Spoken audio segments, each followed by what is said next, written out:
the Wimbledon finalist who lost in qualifying last year.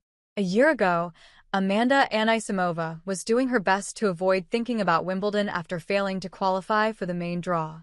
Now she has a final to prepare for.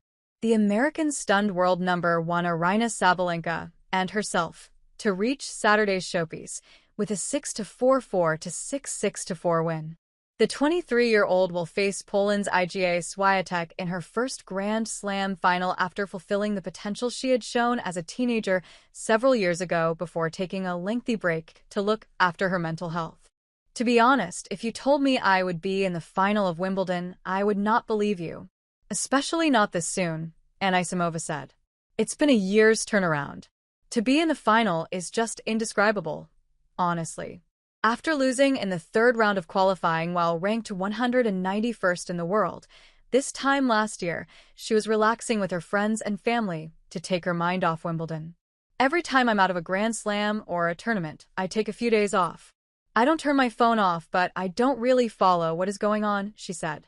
I like to just relax and spend as much time with whoever I'm with. That's what I was doing last year. Watched on center court by her sister Maria and nephew Jackson, who was celebrating his 4th birthday, and her best friend and fellow player Priscilla Hahn, who had canceled a training session to be there, Anisimova was surrounded by her loved ones for different reasons on Thursday. Delivering the type of big-hitting performance that she had shown 6 years ago in a breakthrough year when she reached the French Open semifinals, she put herself one win away from a first major title. She is only the second player in the Open era to reach a women's singles Grand Slam final after losing in qualifying at the previous year's event. The only other woman is Bianca Andreescu, who won the US Open in 2019. She may be only 23, but Anisimova has been touted as a Grand Slam finalist for a long time. At the age of 15, she was the junior world number 2, and she lifted the US Open girls title in 2017, where she beat 2-time Grand Slam singles champion Coco Gauff in the final. A foot injury then hampered her progress the following year, but then in 2019 she had a breakthrough year, winning her first WTA title at the age of 17 to become the youngest winner on the tour since Serena Williams 20 years earlier. She carried that momentum on into a brilliant run to the French Open semifinals, beating defending champion Simona Halep and Sabalenka along the way and drawing predictions of a bright career ahead. But she was stopped in her tracks a couple of months later after the sudden death of her father Constantine, who was also her coach, just before the US Open.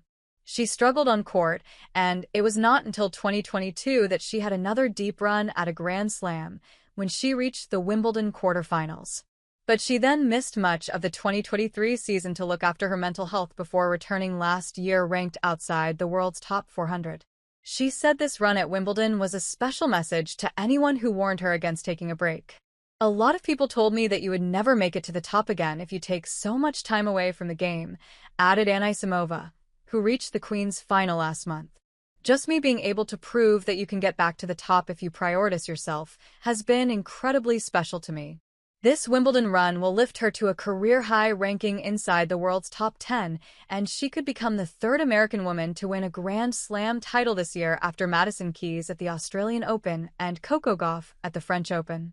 Amanda Anisimova always had the potential, but she needed to put everything back together in order for her to be able to play at the level she played today, said former Wimbledon champion Marion Bartoli, who is a BBC pundit. Creative on court, an artist off it. Anisimova, whose parents moved from Russia to the United States before she was born, took up tennis because she used to watch her sister Maria's practice sessions. With a formidable backhand, Anisimova is one of the best returners in the women's game. She had shown nerves during her quarterfinal against Anastasia Pavlyuchenkova, but was far more single-minded against Sabalenka, even opting not to offer a customary apology for an unfortunate net cord in the third set. She seemed to be in disbelief at the end when a forehand winner sealed the victory. When her achievement finally sinks in, she will be able to start thinking about how her Wimbledon run might translate into her other great love, art. Anisimova has previously sold her artwork to raise money for mental health causes. Asked what she might paint to represent her Wimbledon run, she replied, "I don't know. I typically do abstract, so it would be hard."